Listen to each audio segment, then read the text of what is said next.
ছেলেদের বন্ধুত্বগুলোতে আমি বরাবরই মুগ্ধ হই। ওদের বন্ধুত্বে না কোনো ভনিতা থাকে না, স্বার্থ থাকে না। গতকাল এক্সাম দিয়ে ফেরার পথে বাসে অনেকগুলো স্কুল ছাত্র উঠল।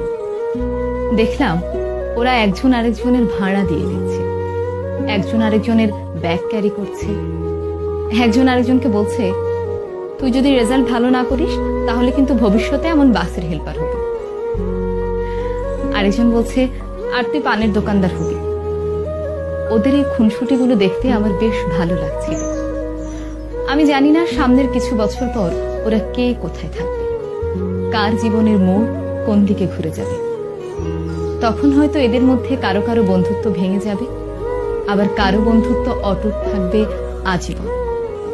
তবে ওদের এখনকার যে বন্ডিংটা, এটা দেখে আমার খুব ভালো লাগলো।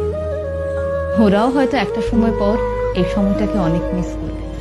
তবে যে যাই বলুক না কেন, ছেলেদের বন্ধুত্বগুলো অদ্ভুত রকমের সুন্দর হয়।